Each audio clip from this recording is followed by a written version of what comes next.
I thought for one of the concluding messages at Summit University this summer session that you might like to have some teaching concerning the training of yourself.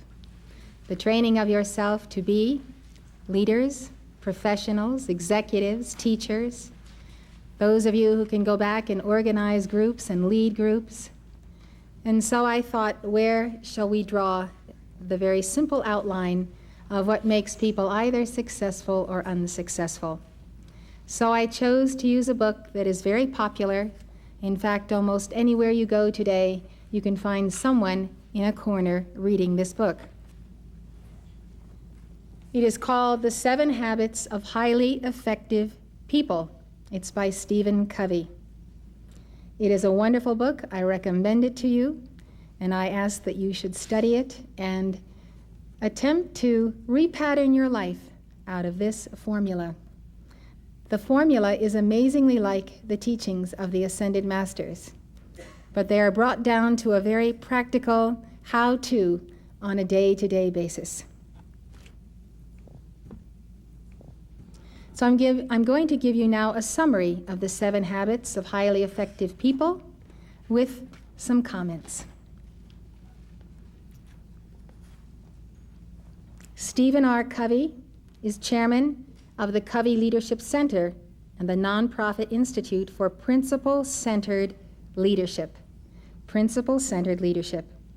His firm teaches personal and organizational leadership development worldwide. All of us can benefit from a little more knowledge about leadership. Of course, the first person we have to lead is ourselves. How do we lead ourselves? And so these are the 7 habits that he has formulated. The first habit, habit number 1, is to be proactive. That's one word, proactive. What does it mean to be proactive? The first and most basic habit of highly effective people is proactivity. You initiate. This entails principles of personal vision. Proactive people have both the initiative and the response ability. They have the ability to respond, to challenge, to organize. They have the ability to choose their responses to make things happen. Either you choose your responses in life or someone else will choose them for you. Highly effective people are driven by carefully selected and internalized values. Carefully selected and internalized values. I think you should have a section of your journal where you list what are your most important values, how you intend to embody them, how you intend to live them. What are your values? If someone would ask you that now, as I am asking you, what would your answer be? Would you fumble for words, speak of impracticalities and nebulous things, or could you give them a list of 5 points that you could say, these are my values, I stand by them, I live by them?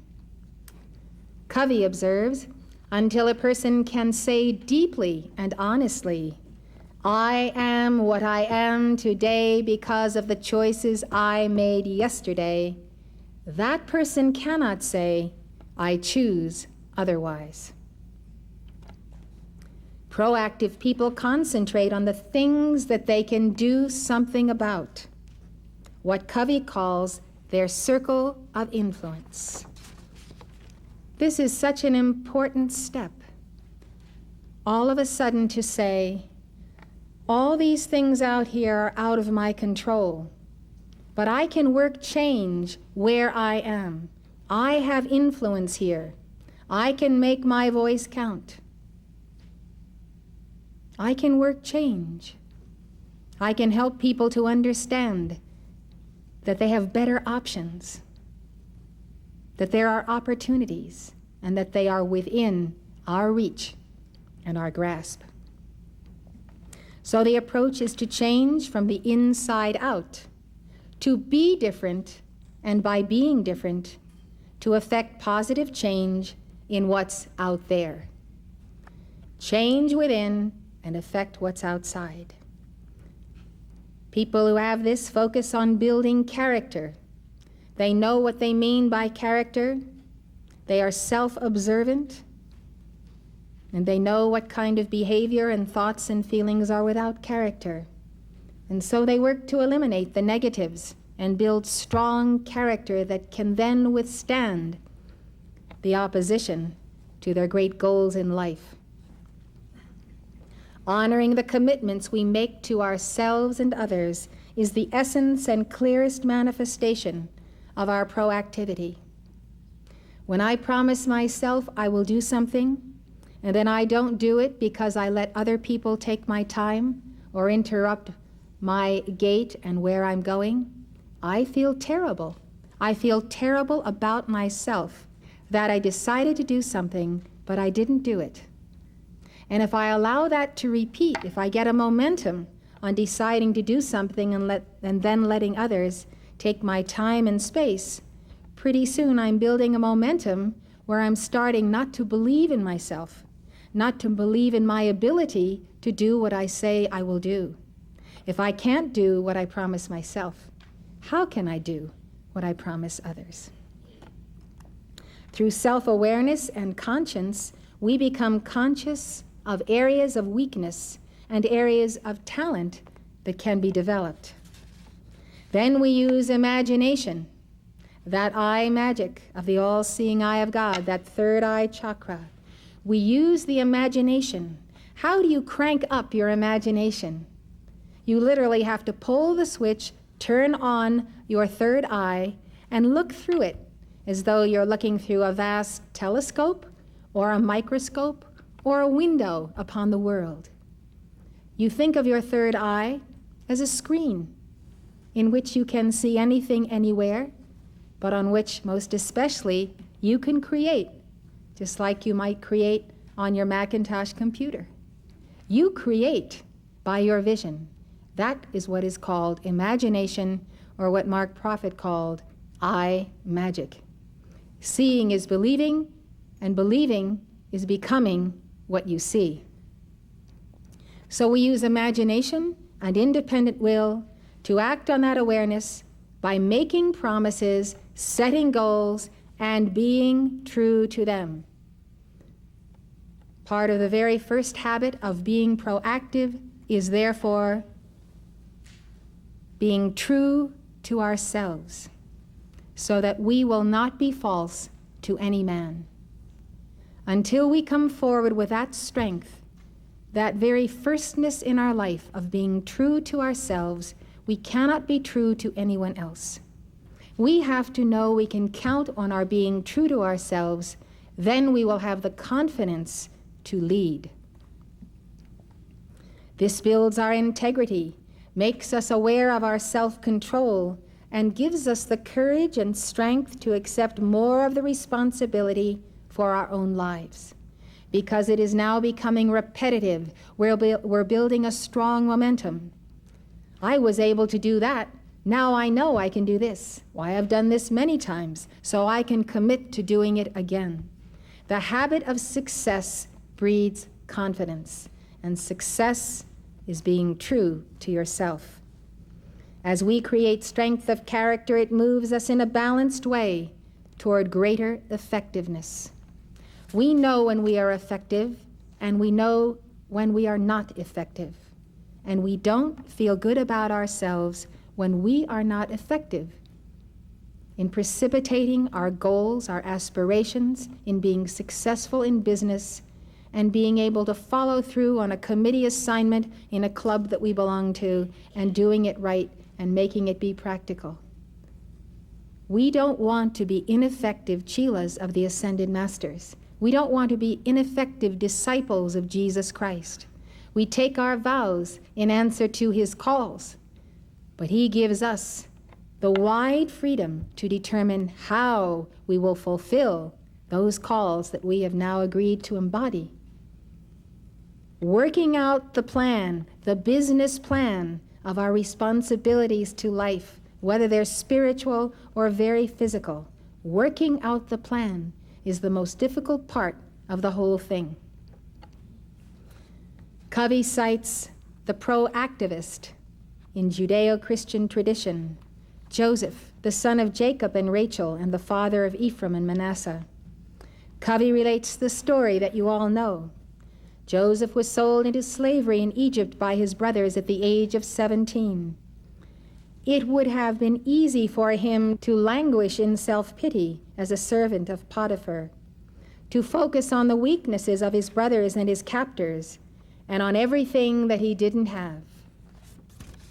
But Joseph was proactive. He worked on himself, on what he could be, and within a short period of time, he was running Potiphar's household. He was in charge of all that Potiphar had, because the trust was so high.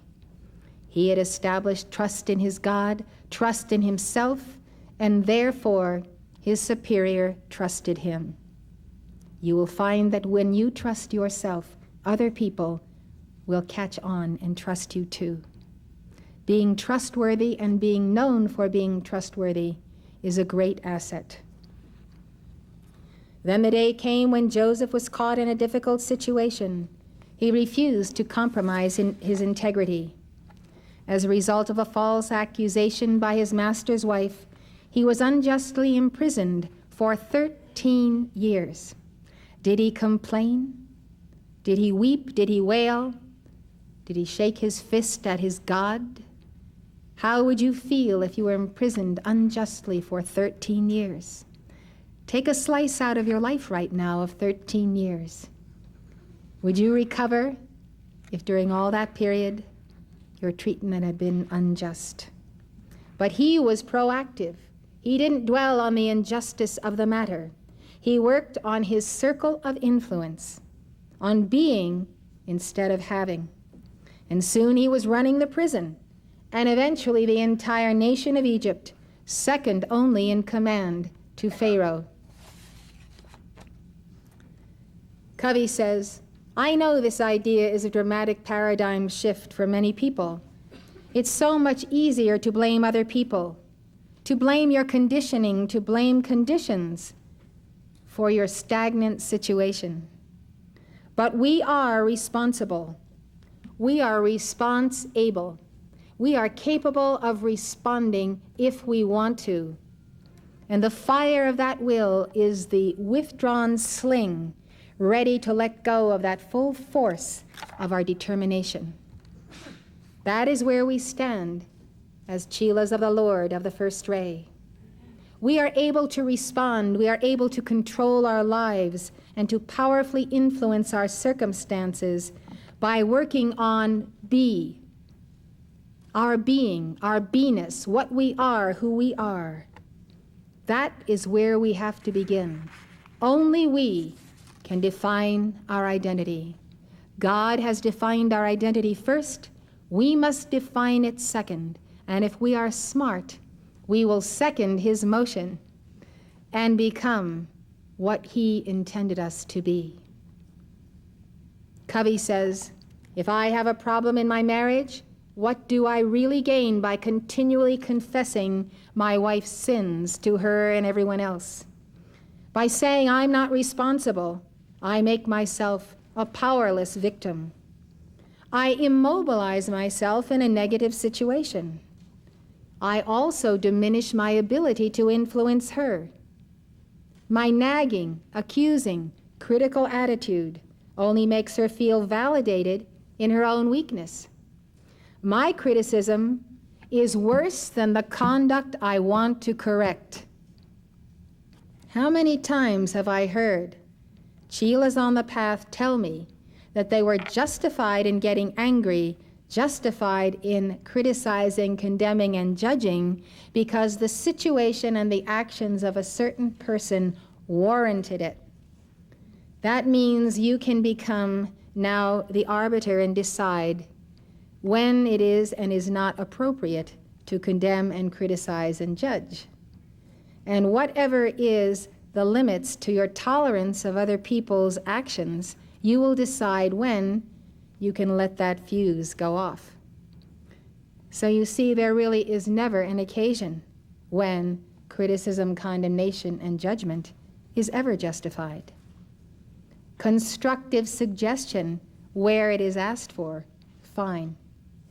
But the greatest response to any behavior is always the good example, the wise example, the listening example, the teacher. My ability to positively impact the situation withers and dies. If I really want to improve my situation, I can work on the one thing over which I have control, and that is myself. I can stop trying to shape up my wife and work on my own weaknesses. I can focus on being a great marriage partner, a source of unconditional love and support. Hopefully, my wife will feel the power of a proactive example and respond in kind. But whether she does or she doesn't, the most positive way I can influence my situation is to work on myself, on my being who I am, expanding and unfolding the flower of my potential, and then using it to support others in the same process. There are so many ways to work in the circle of influence, to be a better listener. Can't we all be better listeners? So often you see when you are talking to someone, they are not really listening. They're just waiting for you to stop so that they can tell you what they want you to hear. To be a more loving marriage partner. To be a more loving marriage partner is to remember that as the years go by, we still must nourish the flame of love and of caring and doing little things for one another, nurturing, bringing joy and happiness, especially when people are serving together in the tensions of a high-powered career, a lifetime assignment, a full-time job, disseminating the teachings of the ascended masters. A more loving marriage partner, to be a better student, to be a more cooperative and dedicated employee. Sometimes the most proactive thing that we can do is to be happy and just to genuinely smile. Happiness, like unhappiness, is a proactive choice. There are things like the weather that our circle of influence will never include. But as proactive people, we can carry out our own physical or social weather with us. We can be happy and accept those things that at present we can't control, while we focus our efforts on the things that we can.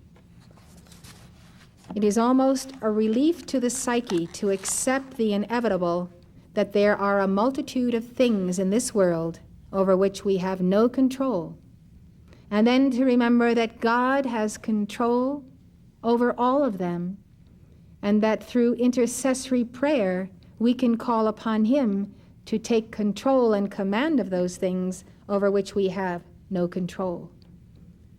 So there is a vector here of the line being drawn to God, and then the line coming down again to that place on earth where we have directed prayer.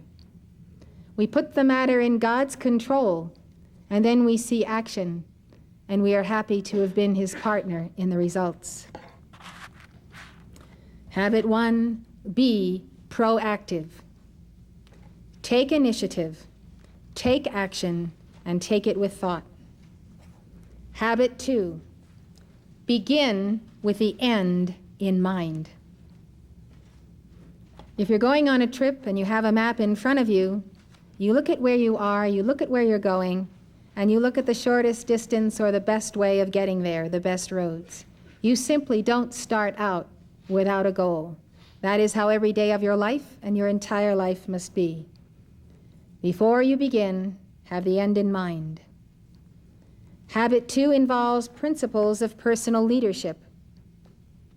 To begin with the end in mind is to use the image or paradigm of how you want to be remembered at the end of your life as the frame of reference by which everything else is examined. What will I have accomplished? Will I be remembered at all? Will I have fulfilled my reason for being?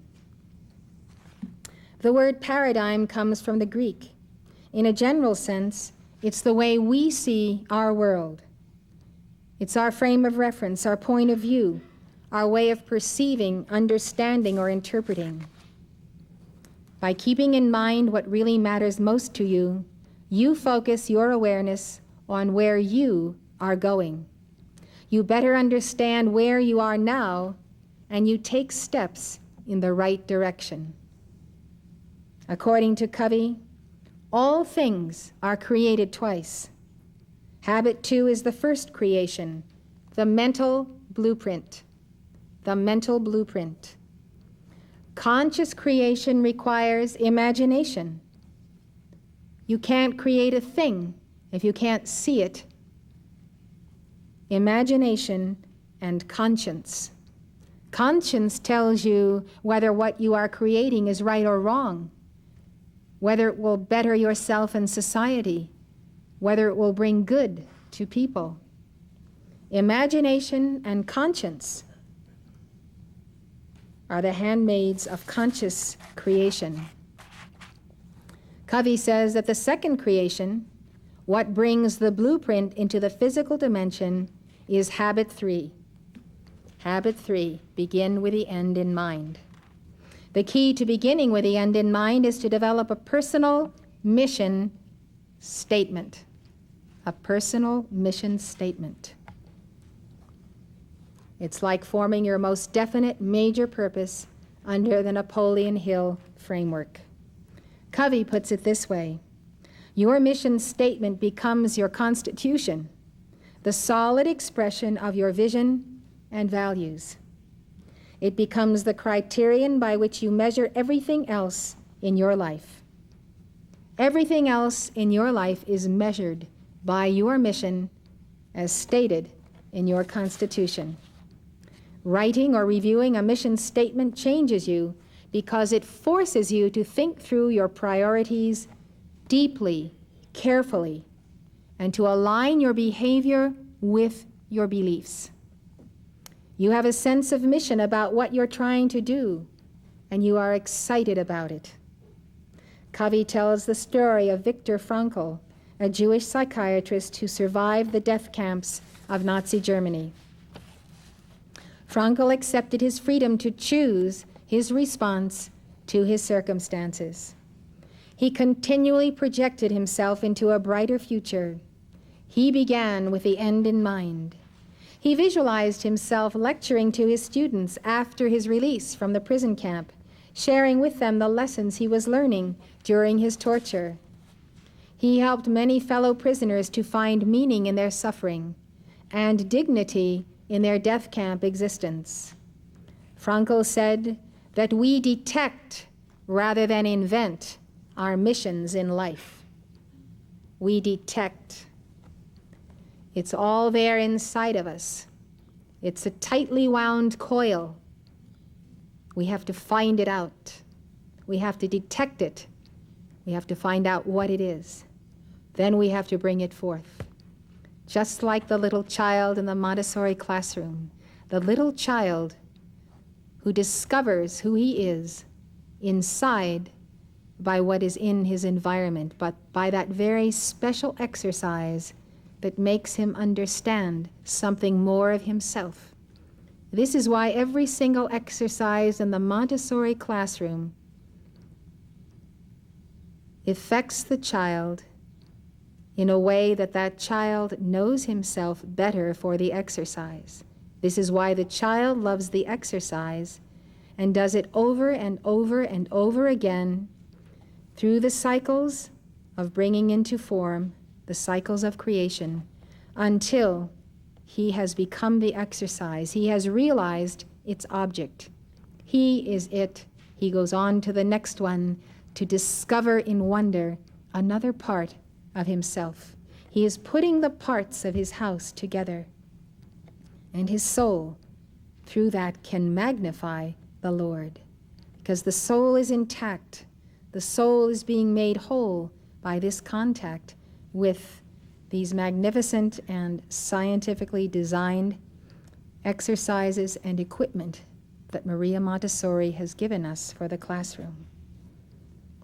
Frankl said, everyone has his own specific vocation or mission in life. The child knows this when he was born. If we have not found it, we must go within and do so. Frankl said, therein he cannot be replaced, nor can his life be repeated. Thus, everyone's task is as unique as his specific opportunity to implement it. I fully believe that every one of you and everyone on earth has a very unique calling. When you find it and you are in it, every once in a while when you take a breath from the all-consuming joy of your labor and your mission, you look around and you see that there really is no one else who can do your job. No one else quite like you. No one else who is so needed in a particular job, in a particular calling, in a particular place with particular people, all ordained by God.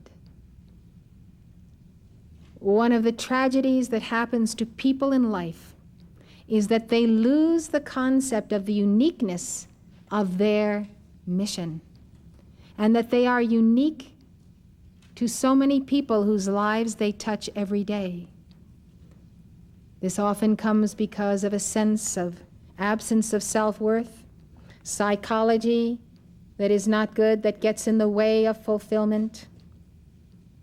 And when things get tough, they don't want to get tough with those things. They back off and say, enough is enough. These are my limits. I'm not going to push on and put up with these people or this situation or this absence of cooperation or raw materials that I need. It's for want of knowing that if you have a mission and you are in your place, there will be opposition. It will be hard. God will give you as much resistance as you need in order to be creative. And without being creative, you can't fulfill your mission. And so you can't be limp. You can't be without strength. You can't be without will.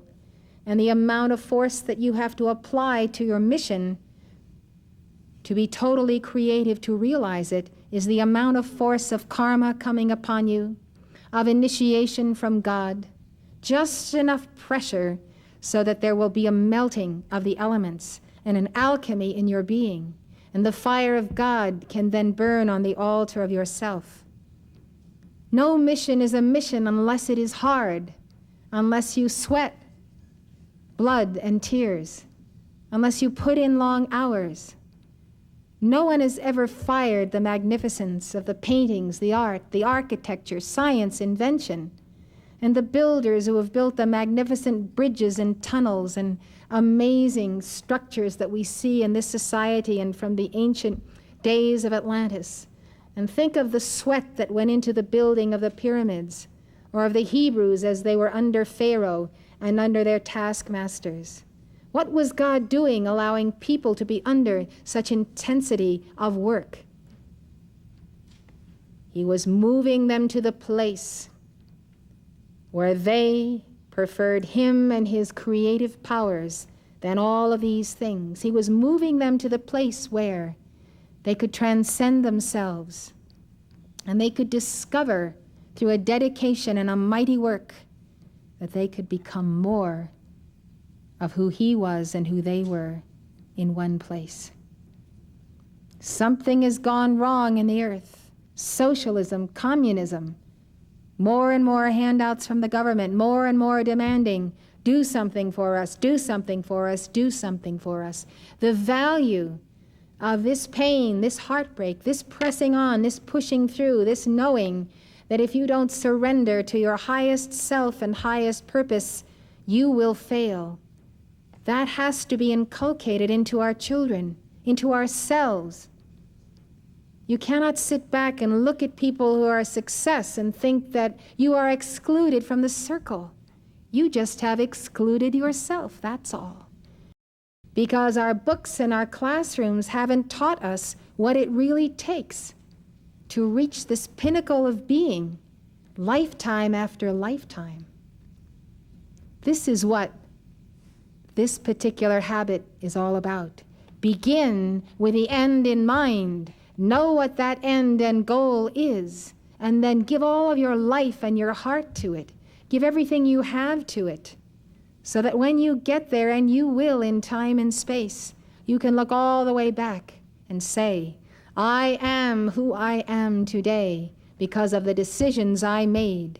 And you will remember those decisions as the turning points in your life, and you will know when and where and the day and the hour when you defied the oppression of your own unconscious, your own carnal mind, your own dweller on the threshold, and you said, not so.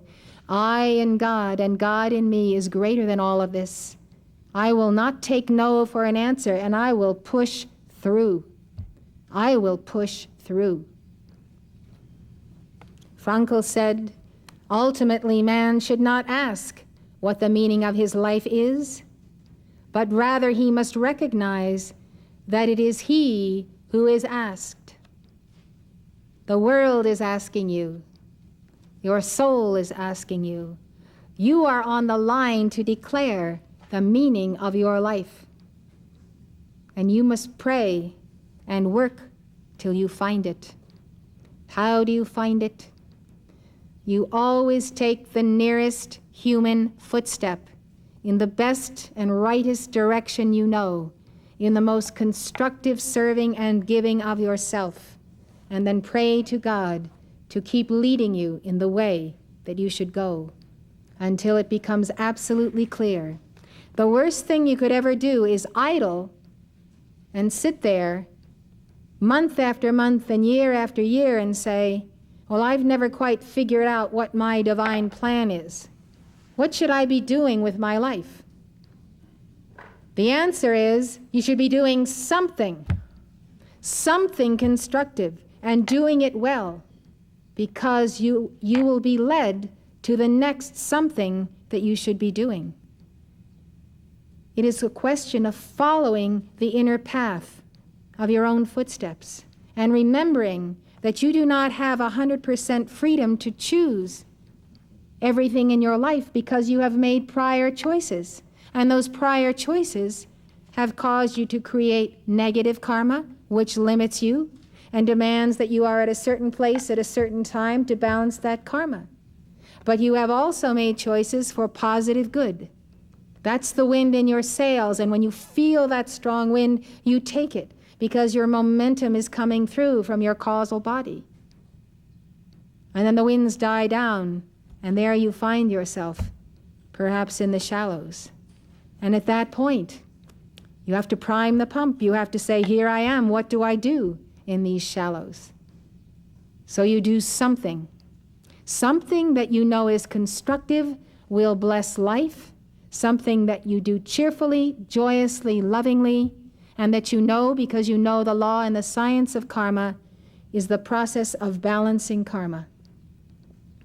And you invoke the violet flame along with it, and by you find that that karma is past. It's the steady, daily, plodding service that has its bright and creative moments, its hard work, its joys, its disappointments, its trials, its errors, its mistakes, learning from them, doing it again, and having succeeding victories because you've learned from so many past actions. You need to be on the move. You cannot stagnate. You have to be doing something. So you do the nearest thing you can see that is right for you to do, proceeding with caution in business and good sense and discernment, and being careful not to jump at schemes without totally investigating the schemes and the people who are coming to you with those schemes. Every step you take is either karma balancing or karma making. So you be careful with the steps you take. Frankl says, in a word, each man is questioned by life, and he can only answer to life by answering for his own life. To life he can only respond by being responsible, capable of responding and responding. Covey gives a practical example of how to apply the second habit, begin with the end in mind. He writes, in developing our own self-awareness, many of us discover ineffective scripts, deeply embedded habits that are totally unworthy of us, totally incongruent with the things we really value in life. Habit 2 says, we don't have to live with those scripts. We don't have to live with those scripts coming out of the subconscious, coming out of past records that are not at all like we are today. We are response-able to use our imagination and creativity to write new ones that are more effective, more congruent with our deepest values, and with the correct principles that give our values meaning. Principles give values meaning. Suppose, for example, that I am highly overreactive to my children. Suppose that whenever they begin to do something I feel is inappropriate, I sense an immediate tensing in the pit of my stomach. I feel the defensive walls go up. I prepare for battle. My focus is not on the long-term growth and understanding, but on the short-term behavior. I'm trying to win the battle, not the war. I pull out my ammunition, my superior size, my position of authority, and I yell or intimidate, or I threaten, or I punish. And I win. I stand there victorious in the middle of the debris of a shattered relationship, while my children are outwardly submissive and inwardly rebellious, suppressing feelings that will come out later in uglier ways. Now, if I were at my funeral and one of my children was about to speak, I would want his life to represent the victory of teaching, training, and disciplining with love. Disciplining over a period of years rather than the battle scars of quick fix skirmishes. I would want him to remember the times he came to me with his problems and concerns. I would want to have listened and loved and helped. I would want him to know I wasn't perfect, but that I had tried with everything I had.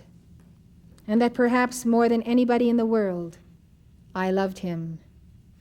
The reason I would want those things is because deep down, I value my children. I love them. I want to help them.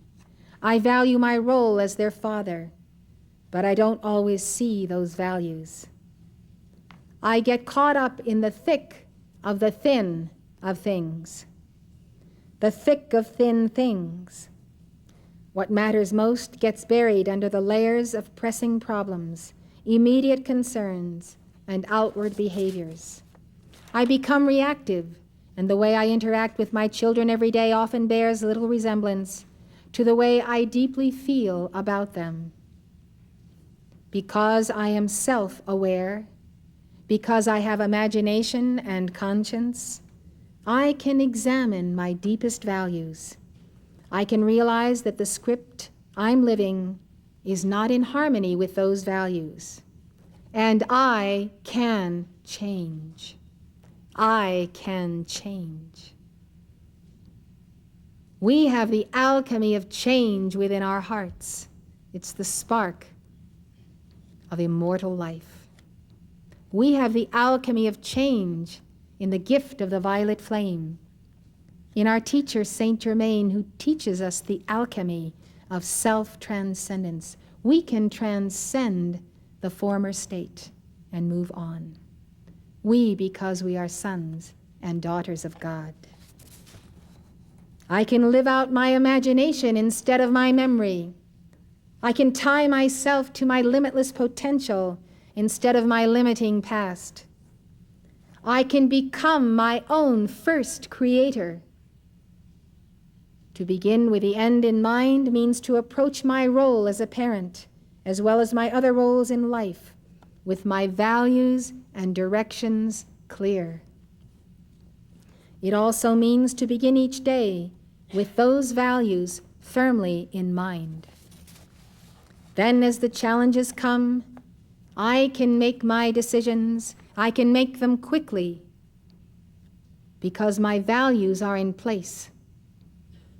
I know what I base my decisions on, and I have experience at making good decisions based on principles, values, character, and having probed the levels of my being and my psychology, I can act with integrity. I don't have to react to the emotion, the circumstance. I can be truly proactive, value-driven, because my values are clear. I know who I am. I know what my values are, and I am moving on. We come then to habit 3. Put first things first. First things have to be first in your life. Those things change their priorities based on events, tragedies, triumphs, situations. All of a sudden, a priority is here where it was there, because something has to take first place in our life. If it isn't already a crisis, it will become one if we don't put it first. Covey asks us to answer 2 questions. He says the answers we give will be important as we consider habit 3. Question number 1, write it down.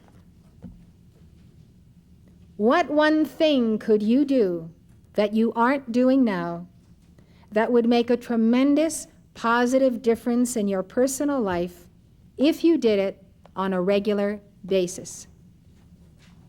What one thing could you do that would make a tremendous positive difference in your personal life if you did it on a regular basis? Question 2. What one thing in your business or professional life would bring similar results? Your business or professional life. So you make one big change in your personal life, one big change in your professional life, instead of trying to do all kinds of things at once. This is like asking the Blessed Mother for one grace. When we ask for the grace, we will have to nurture it. We'll have to tend it as the rarest flower in our garden. We'll have to put it on and assimilate it. We'll have to eat it. We'll have to let it purge and purify us. We'll have to let ourselves experience the pain or the bitterness in the belly, and also let ourselves experience the bliss. Covey says putting first things first means employing principles of personal management. It's the key to the second creation, the physical creation. The first creation is the mental creation, by the imagination, by creativity. The second is the physical creation. It's the day in, day out, moment by moment, doing it. Doing it. A lot of people are mentally polarized. They confuse thinking about something with doing it. Lasting success involves both independent will and discipline. E.M. Gray wrote, "The successful person has the habit of doing the things failures don't like to do. They don't necessarily like doing them either. They don't necessarily like doing them either. But their disliking is subordinated to the strength of their purpose. If you want to get somewhere, you will do anything to get there, including things you don't particularly like to do." I was counseling a Chela only yesterday, and he was telling me of all those things that he just didn't like to do in his service. And he couldn't quite clearly see that doing those things would get him through and beyond that created self that is created by the parents, the psychological self, the self that simply says, I like being the way I am and I don't want to change. Oh yes, I would really like to be a Chela, but I don't want to change. That is what he said to me, with tears in his eyes. And he had not put together the 2 and 2 equals 4. If you want to be a successful Chela, you will have to roll up your sleeves and do a lot of things that you don't like to do. And you will look around yourself when you've moved a few mountains of doing things you don't like to do, and you'll look at the people that are way back there in the distance that haven't even picked up the shovel yet. And those people are failures. And if you go and interview them, they will tell you all of the circumstances in their lives that prevented them from succeeding, because they didn't have the gumption to get up and do something that they thought just wasn't worthwhile doing. There is an amazing consciousness in this world. Parents and parents of yourselves, just for the sheer self-discipline of it, make yourself do some things you don't like doing. I was telling him I did all kinds of things I didn't like doing, including sitting there and counseling him.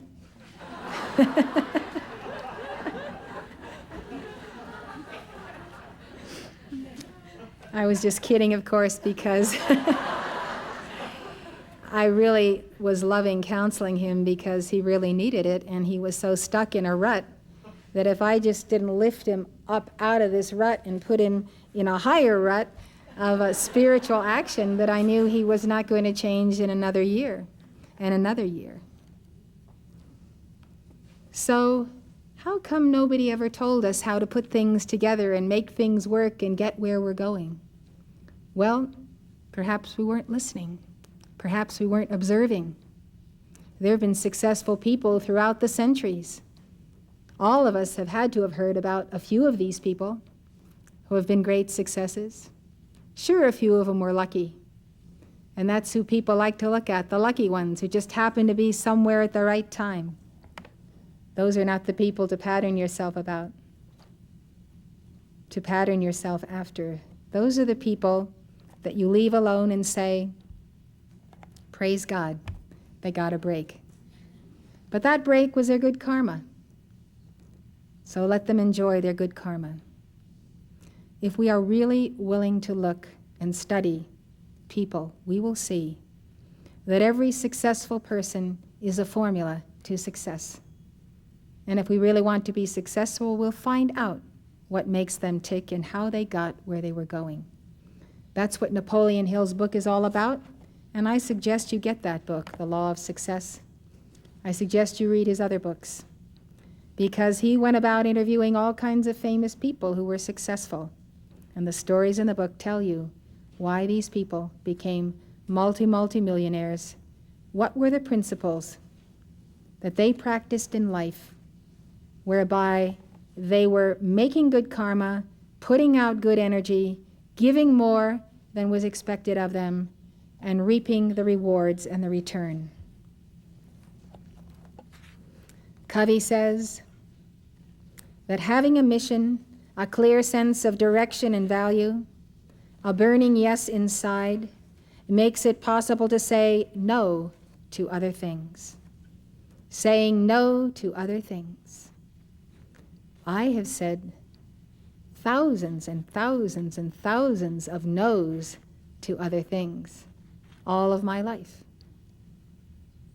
because I always had a sense that I knew where I was going and what I had to do to get there, and I would not let anything else get in my way. This is the momentum I have, but I've noticed that if you don't practice that momentum, you can think you have it, it might be slipping. You have to constantly be on the alert to defend your life, your energy, your time, to do what your mission is. Covey suggests creating a weekly schedule rather than just a daily schedule. Your weekly schedule should include time for what is most important to you. I have found that when you don't include in your schedule what is most important to you, it encourages negative feelings, like you're not properly nurturing yourself or nurturing your cause. What is most important to you, which means you have to decide, of course, what is most important to you. Scheduling time for priorities is fundamental to effective personal management. According to current time management theory, 2 factors define an activity: urgency and importance. Effective people stay away from activities, whether urgent or not, that are simply not important. You have to decide what's unimportant in your life, get rid of it, and don't let it waste your time. Unimportant things are big time wasters. They also reduce the need for crisis management by spending more time on preventive maintenance, preparation, long-range planning, relationship building, exercising, recreation, the important but not urgent activities.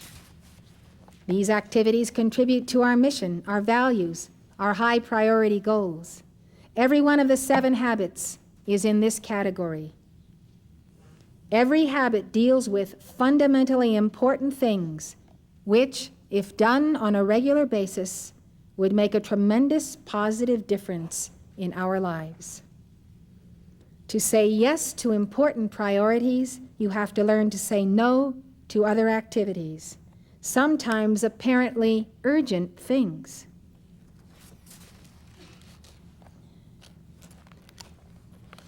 I have many people all over the world who write to me about important things, and they are important things. And I would like to reach out hands in every direction, but I cannot do that. I have to do the one thing that only I can do, and if I don't do it, it will not get done.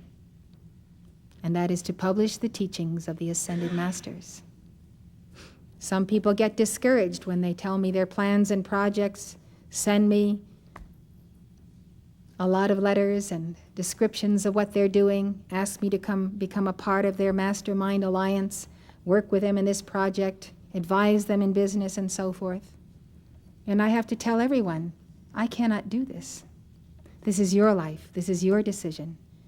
You have to know when you decide to do something that you have the determination, the inner resources, the will. I cannot measure your will. I don't know if you will fight through or collapse after the first 3 months. I don't know all about you to make your decisions for you. The path of Chilaship is that you make your own decisions. And what I give you is the tools to make those decisions. The dictations, the lectures, the teachings of the Ascended Masters, the pearls. Every week you get a letter from me, the pearl of wisdom. Some people don't read them. They miss their daily bread. They don't assimilate the word. And so they're not moving forward. They're not growing. They're not taking the dictation that was given for them for that week. I put all of my being and all of my love into editing the pearls of wisdom because I know that it is your banquet in the wilderness that the Lord has prepared before you, that table in the wilderness. So if you don't assimilate it, how will that substance, that energy grow in you, blossom in you, unfold in you new ideas? I have letters from people who read every single pearl. They say the key to getting the pearls read is to read it the moment you get it in the mail. Take it out of your mailbox. It's your priority. It's a message from the Ascended Masters. You go where you are undisturbed, you open it, you read it from beginning to end.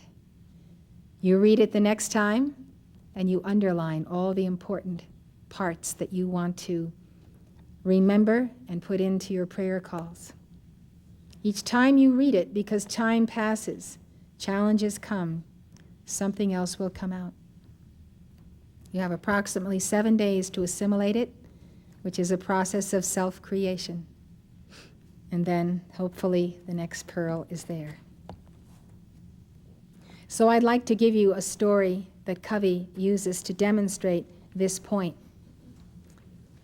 The point of being able to say yes when you can say yes, and say no when you have to say no.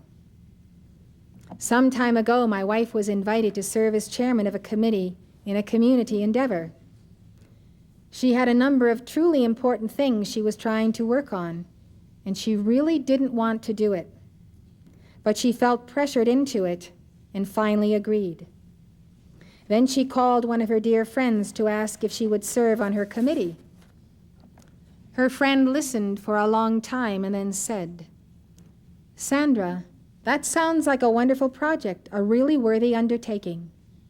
I appreciate so much your inviting me to be a part of it. I feel honored by it. For a number of reasons, I won't be participating myself, but I want you to know how much I appreciate your invitation." Sandra was ready for anything but a pleasant no.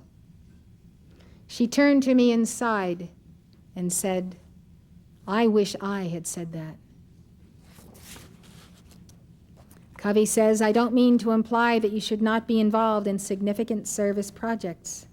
Those things are important. But you have to decide what your highest priorities are and have the courage pleasantly, smilingly, non-apologetically to say no to other things. And the way you do that is by having a bigger yes burning inside. A bigger yes burning inside. The enemy of the best is often the good."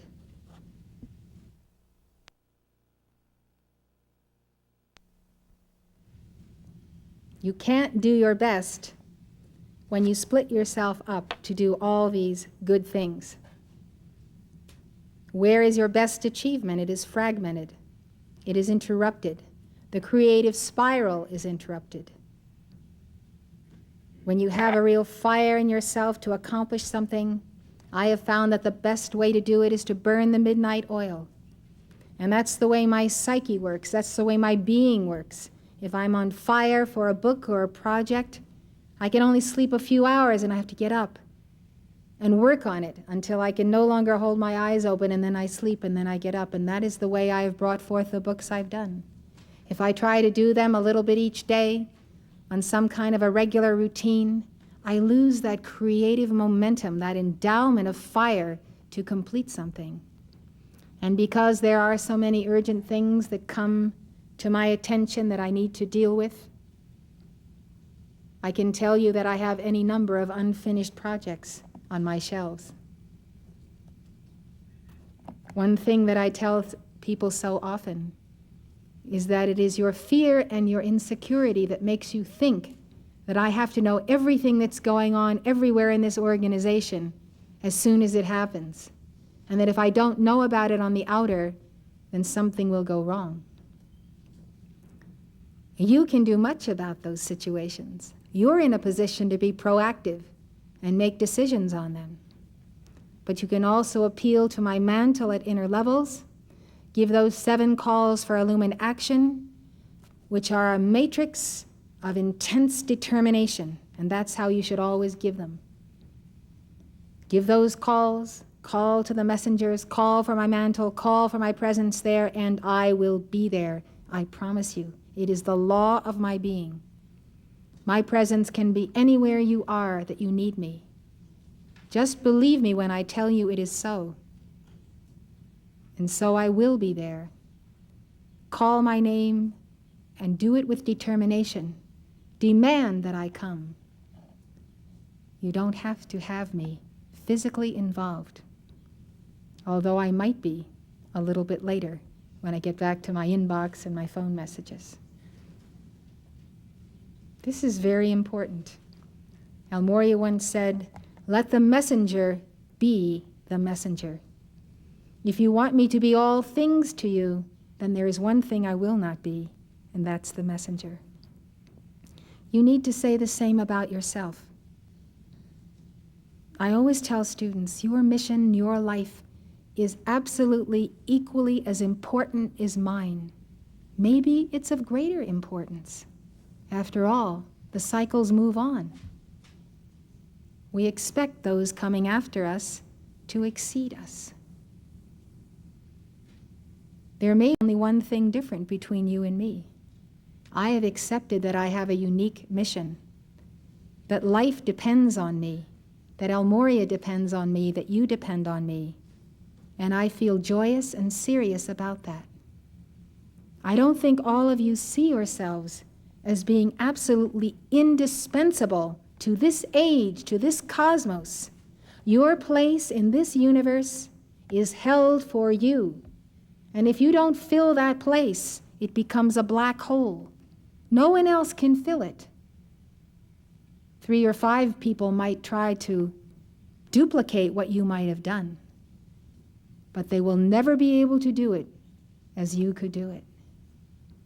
That's why it's so important to give children their options in the early years so they have a creative tie to many things and therefore cease to believe that anything is impossible to them. I was talking to someone last night who told me she's the only keeper of the flame in her entire country. I said, that's wonderful, because now you'll do it all. And that's how I was when I started on the path. There was no one else to do anything, so I did it all. And that's how you win. And then you bring in people who will do all kinds of things to enhance that initial thrust that you've taken. Keep in mind that you are always saying no to something. That's Covey's statement. If it isn't to the apparent, urgent things in your life, it is probably to the more fundamental, highly important things. Even when the urgent is good, the good can keep you from your best, keep you from your unique contribution if you let it. Even in an urgent situation, are there others who can take care of it? Usually there are, but if there is no one, you do have to leave off that mission, that most definite major purpose. You do have to run and rescue the child, rescue the situation. You do have to tend to these things. There are times when you have to say yes, and when you do in those situations, you're sacrificing a little portion of your Christhood. You're laying down your life for your friend and a little portion of your mission. But Jesus said he could lay down his life and take it again. You can redouble your efforts, regroup your forces, and continue on in the direction of your purpose. But when you are on the path of the ascended masters, you will make the right decision to not always say no when you perceive that that need is real and you are the only one around who can really meet that need. That is not pride. That's knowing who you are. That's knowing what your mission is, that you are there to help when you are called. Now we come to habit 4. Habit 4 is win-win. Principles of interpersonal leadership are the foundation of this habit. Covey writes, win-win is a frame of mind and heart that constantly seeks mutual benefit in all human interactions. With a win-win solution, all parties feel good about the decision and feel committed to the action plan. Win-win sees life as a cooperative, not a competitive arena. It's based on the paradigm that there is plenty for everybody, that one person's success is not achieved at the expense or exclusion of the success of others. Win-win is a belief in a better way, a higher way. Covey says that win-win starts with character and high trust relationships, followed by agreements that clarify expectations as well as accomplishment. Listen to this. This is something that keepers of the flame tend to ignore. High trust relationships followed by agreements in writing that clarify expectations. How many times do we find that keepers of the flame get into legal battles with one another because they didn't put in writing what their agreement was? They didn't follow the all-important rule to hire an attorney. Put down on paper what you're agreeing to. Sign on the dotted line. then there's no ifs, ands, or buts. It's written correctly. And when it comes to a disagreement or a misunderstanding, there it is in writing. And you're not out suing each other. Why do people do this? Well, we're all keepers of the flame. Shouldn't we trust each other?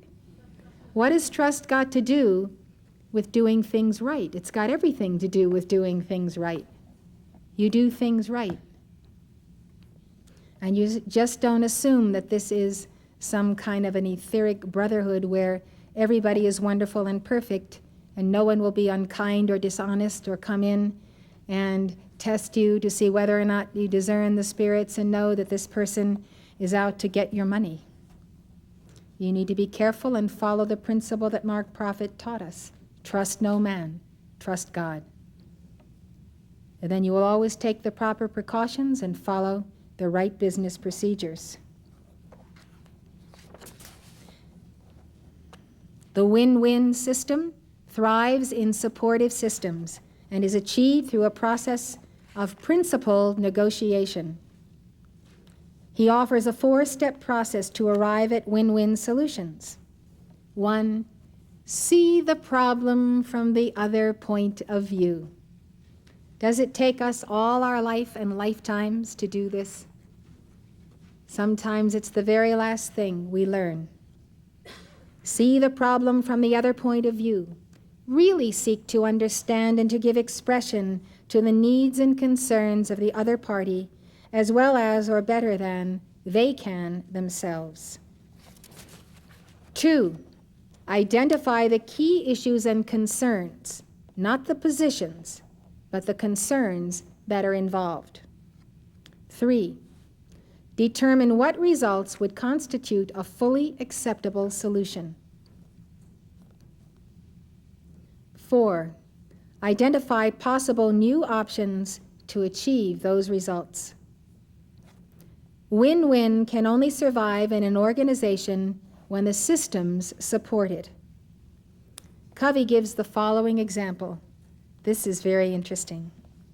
He says, I worked for several years with a very large real estate organization in the Middle West. My first experience with this organization was at a large sales rally where over 800 sales associates gathered for the annual reward program. It was a psych-up cheerleading session, complete with high school bands and a great deal of frenzied screaming. Out of the 800 people there, around 40 received awards for top performance, such as most sales, greatest volume, highest earned commissions, and most listings. There was a lot of hoopla, excitement, cheering, applause around the presentation of these awards. There was no doubt that those 40 people had won. But there was also the underlying awareness that 760 people had lost. We immediately began educational and organizational development work to align the systems and structures of the organization toward the win-win paradigm. We involved people at the grassroots level to develop the kinds of systems that would motivate them. We also encouraged them to cooperate and synergize with each other so that as many as possible could achieve the desired results of their individually tailored performance agreements. Individually tailored performance agreements. Think of yourself in a study group situation, a stumping situation. Let's say you're the leader of your study group. Let's say you're the chairman or the president of your study group. So you have a group of 5 to 10 people, and you're going to do outreach. What you do is you commune before you go to your meeting. You commune with the Holy Christ self and the soul of each one. You think of how you know these people and what you know about them. What are their weaknesses? What are their strengths? What are they able to do? Then you sit down and have a meeting and ask them what they perceive their strengths to be, as well as their weaknesses. You ask them what they do best and how they see themselves in this group team effort of outreach. So when everybody has put this on the table, then you talk about jobs that fit the people's ability. You don't give an expert person too easy a job, or he won't feel challenged. You don't give a person who doesn't have as many qualifications too much responsibility, because he will be overwhelmed. And if he is overwhelmed and he fails, he may likely quit because he is ashamed that he failed.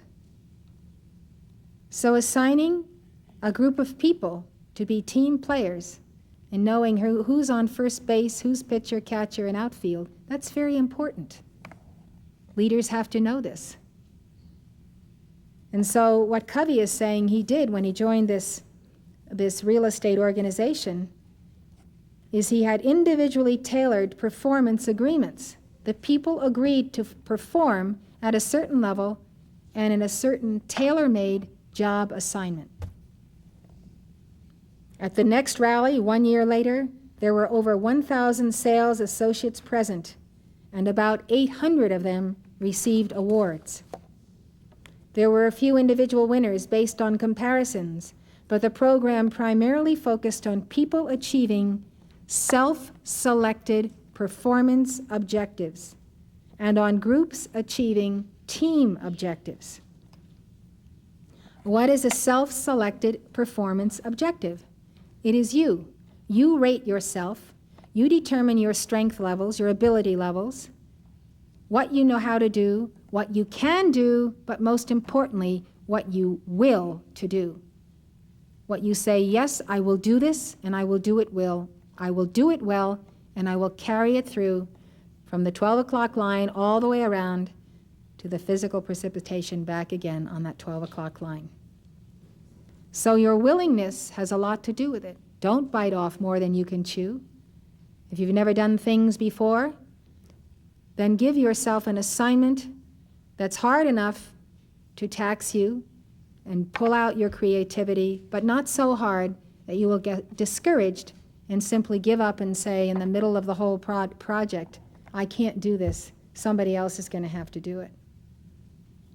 So knowing yourself is a big part of being able to fulfill these 7 habits.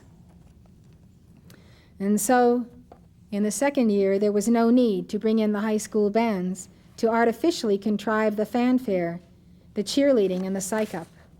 There was tremendous natural interest and excitement because people could share in each other's happiness, and teams of sales associates could experience rewards together, including a vacation trip for the entire office. The remarkable thing was that almost all of the 800 people who received the awards that year had produced as much per person in terms of volume and profit as the previous year's 40. The spirit of win-win had released enormous human energy and talent. The resulting synergy was astounding to almost everyone involved. The win-win spirit is planning what to do so that in what you do, everybody who's a part of it wins. Everybody wins, nobody loses. We don't have to take from someone in order to do good things for others. Habit 5. Seek first to understand, then to be understood. Sounds like the prayer of St. Francis. Covey introduces habit 5 with the following story. Suppose you've been having trouble with your eyes, and you decide to go to the optometrist for help. After briefly listening to your complaint, he takes off his glasses and hands them to you. Put these on, he says. I've worn this pair of glasses for 10 years now, and they've really helped me. I have an extra pair at home. You can wear these. So you put them on, and it only makes the problem worse. This is terrible, you exclaim. I can't see a thing. Well, what's wrong, he asks. They work great for me. Try harder. I'm trying, you insist. Everything is a blur. Well, what's the matter with you? Think positively. Okay, I positively can't see a thing. Boy, are you ungrateful. And after all I've done to help you. Covey asks, What are the chances you'd go back to that optometrist the next time you needed help? Not very good. You don't have much confidence in someone who doesn't diagnose before he or she prescribes. But how often do we diagnose before we prescribe in communication? How often do we prescribe our own glasses for everyone with whom we interact? Now, isn't that a cardinal sin? There is no one here who has not done that at least once, if not 1,000 times. We do tend to see through our own eyeglasses. Habit 5, seek first to understand, then to be understood, entails principles of empathic communication, empathy, feeling, understanding where the other person is. According to Covey, the single most important principle in interpersonal relations is this: seek first to understand, then to be understood. People want to be understood. They will come and talk with you because they believe that you have a listening ear and that you have the capacity to understand them. Isn't it true? Don't you pick a friend who you think will understand and identify with your problem and then go and tell that friend about it? That's what we do. So this involves empathic listening, listening with empathy, listening with a desire to put yourself in this person's place. When you can feel where the person is, then you can help him at that place.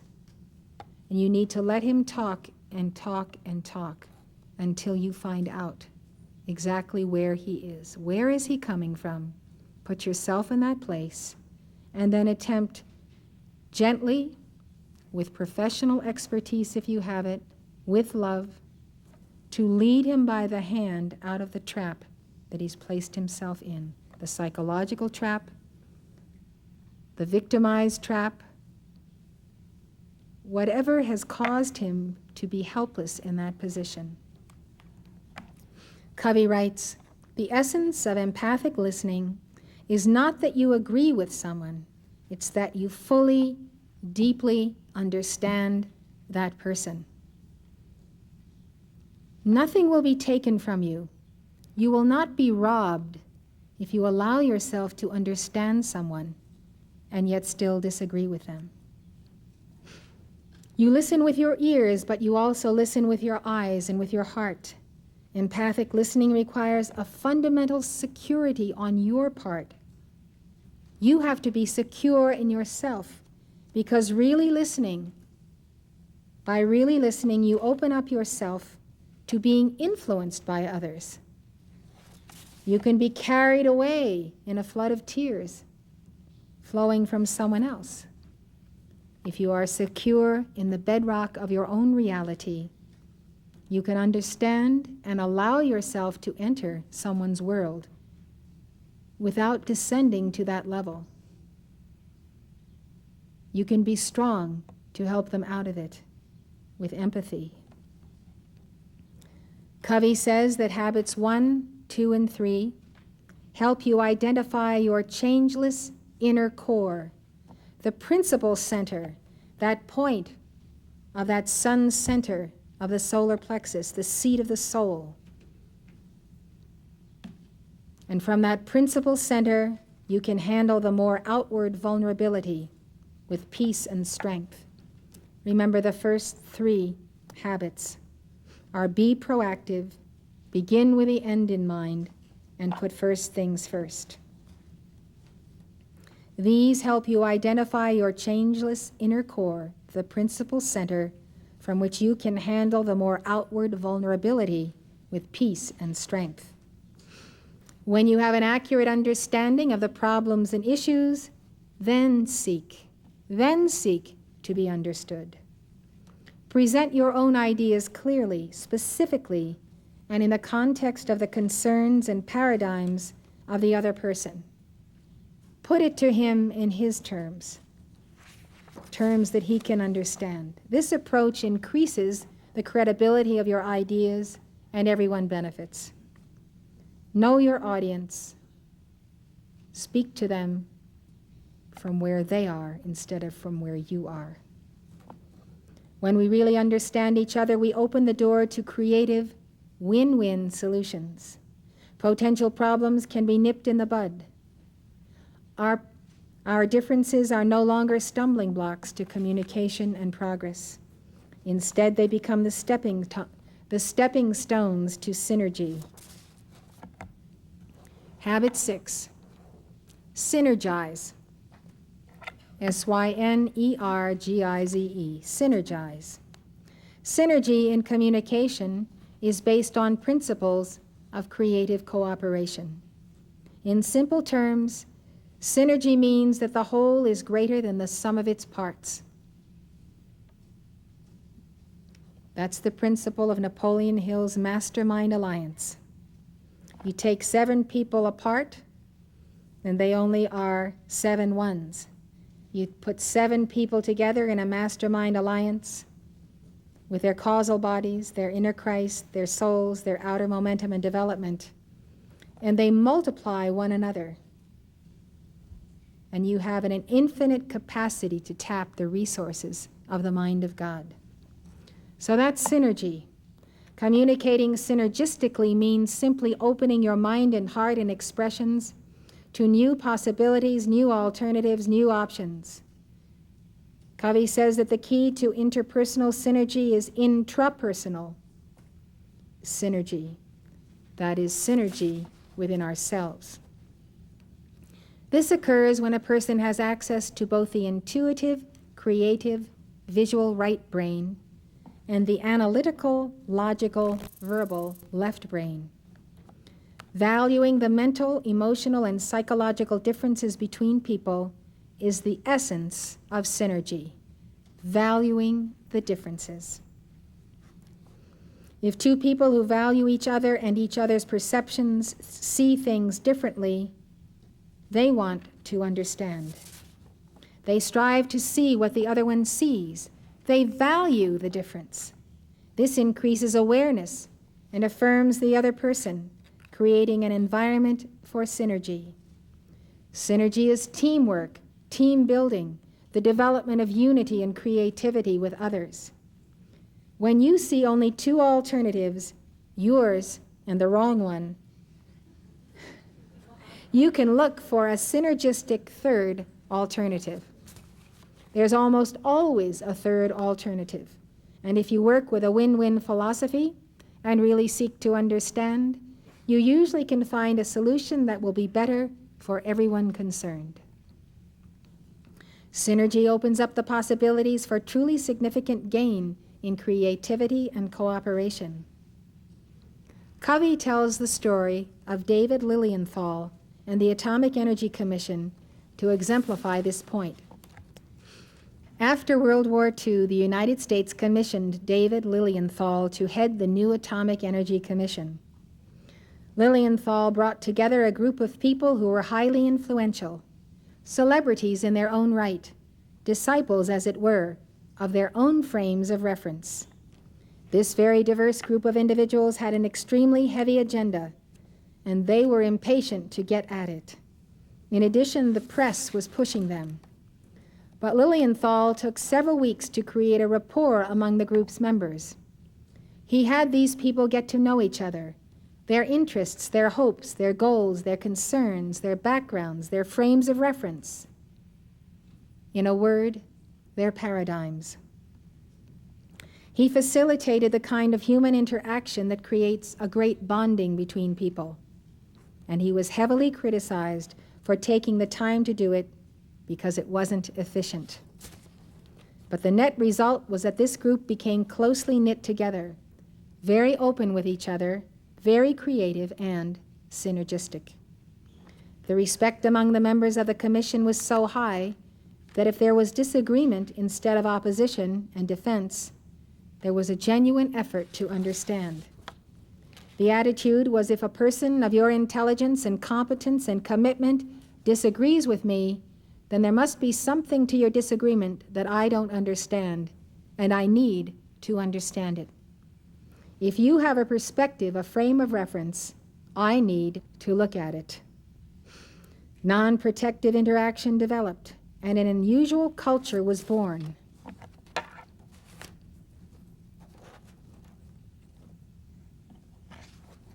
Habit 7. Sharpen the saw. Covey tells the following story to illustrate the importance of Habit 7. Suppose you were to come upon someone in the woods working feverishly to saw down a tree. "What are you doing?" you ask. "Can't you see?" comes the impatient reply. "I'm sawing down this tree." "You look exhausted." "How long have you been at it?" "Over 5 hours, and I'm beat." "This is hard work." "Well, why don't you take a break for a few minutes and sharpen that saw?" "I'm sure it would go a lot faster." "I don't have time to sharpen the saw. I'm too busy sawing."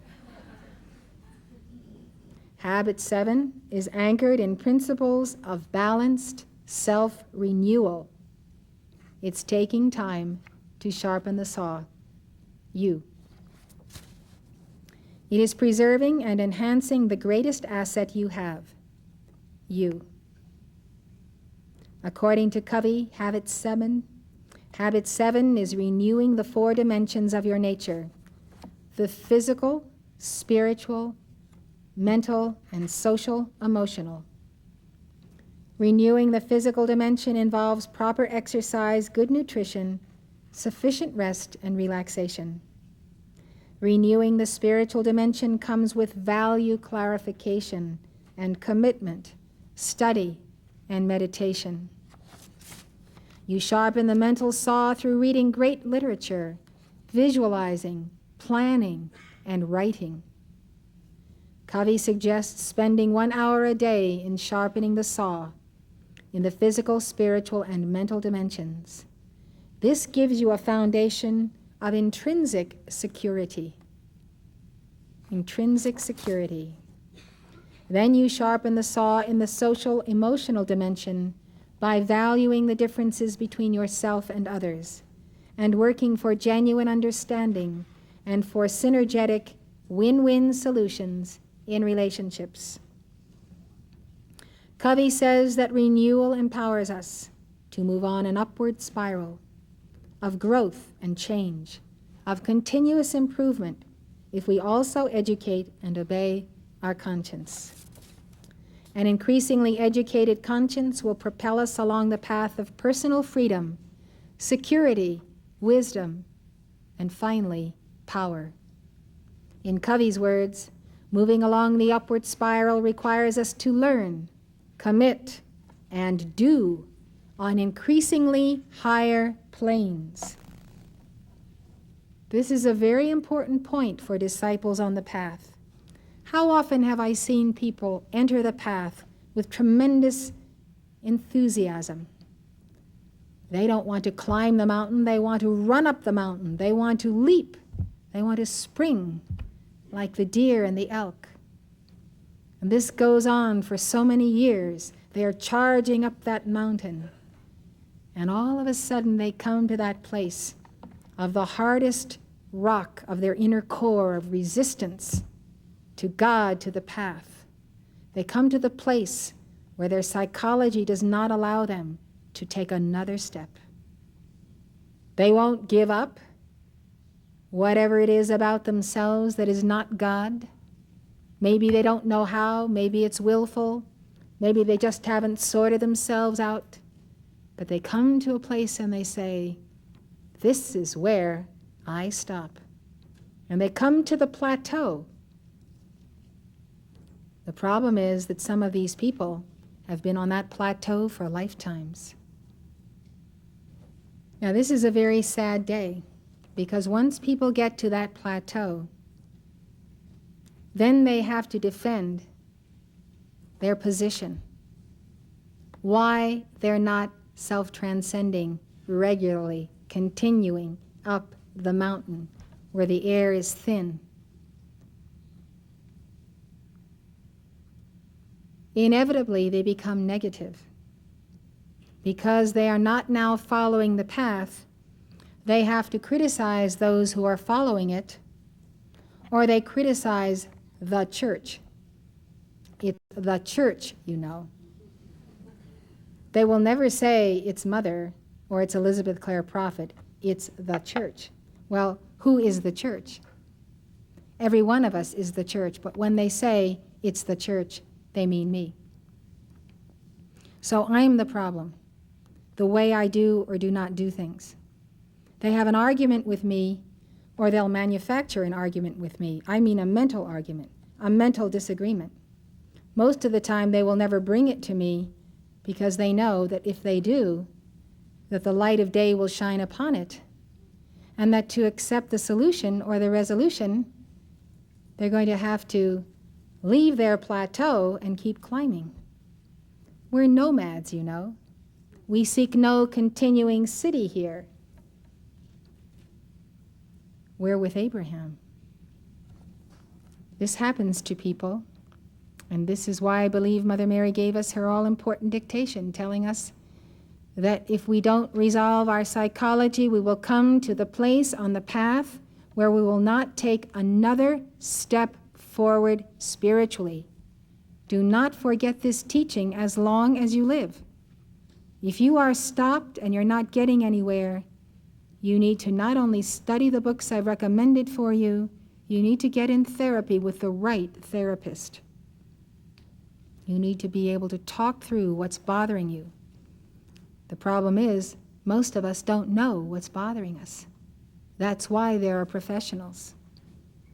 It's lost in the deep canyons of the subconscious and the unconscious. We don't remember anymore what the pain was, what the hurt was, what the record is. It could be many lifetimes ago or this life, but we just don't know why we have this block. Covey says, moving along the upward spiral requires us to learn, commit, and do on increasingly higher planes. He knows the way, the truth, and the life. He happens to be a Mormon, but he knows the way, the truth, and the life, regardless of what religion he is in. He would know it wherever he would find himself, because it's written in his heart and written in his soul, and because Jesus has taught him. He knows what a lot of people in this organization do not know. You can't fool yourself by saying, I'm getting off the upward spiral staircase that leads to the secret chamber of the heart, and now I'm going to enter the treadmill of mechanization man. I'm going to beat the fates. I'll do a certain little amount of decrees, and I'll pay lip service to that, and once in a while I might read a pearl, and I'll come to the main conferences, and sometimes I'll go hear a dictation at church. You know, just keep your feet wet and pretend that you're getting somewhere. Why do people fool themselves? Why don't people know that everybody else but them knows what they are doing? It is very, very sad to me. There is no easy way to get through the dweller on the threshold. There's no easy way to probe that pain of the unconscious, or to unleash the anger or the rage that might come out of it.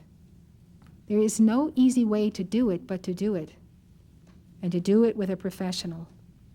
All of your reading of books on psychology is not enough. There comes a time when you have to meet with someone who is a professional, and I'll tell you why. The soul respects a professional, a true professional. The best professional is one that's really good and that is also a student of the Ascended Master's teachings.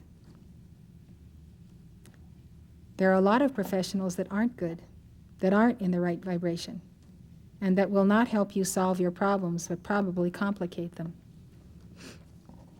You ought to ask a professional that you're thinking about hiring if they've done their inner child work, or if they're in any codependent relationships. Or talk to people who go to them and see if they're in codependent relationships with their own clients. You know, there's good and bad in every trade. We have to go forward. To stand still is to go backward. And anyone who thinks otherwise is absolutely fooling himself. Covey says, to keep progressing, we must learn, commit, and do. Then learn again, and commit, and do.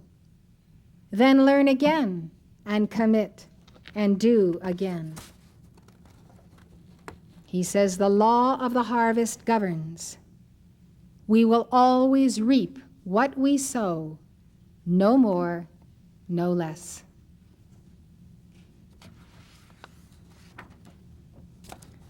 That is my end of the summary of Covey's book.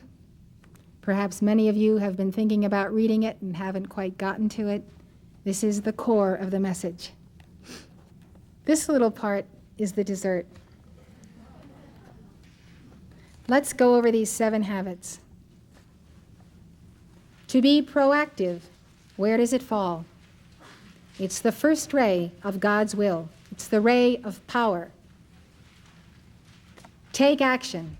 Take initiative. Habit 2, begin with the end in mind. This is wisdom. It requires illumination. You may have to do some research so that you can plan your life and plan what you will have accomplished in the end, and begin where you are. That's the second ray. Put first things first. I define this as true love. Putting first things first is true love. The third ray. Habit 4, think win-win. Win-win means that you give of yourself and don't take from others. It requires a pure heart, purity of motive, purity in grace and principles, purity in the desire to put yourself in someone else's place. In fact, the purity to know that the Atman is in you, the Atman is in him. And as you take care of your neighbor, you're taking care of yourself. That requires purity. The fourth ray. Habit 5, seek first to understand, then to be understood. This is the only way to healing. Healing in your family, healing in your members, healing in your group, your study group, your teaching center. Healing on the job. When you are the first one that decides to be the one who is going to understand everyone else and meet them where they are and help them where they are, you are going to begin the healing process in whatever situation you are in. That's the fifth ray. Habit 6, synergize. In other words, work together as a team. Get into that mastermind alliance. Recognize that your life is for service, is for ministration. And to understand, you have to come together alchemically. There needs to be a chemistry between you and everyone you are working with, everyone you are seeking to serve.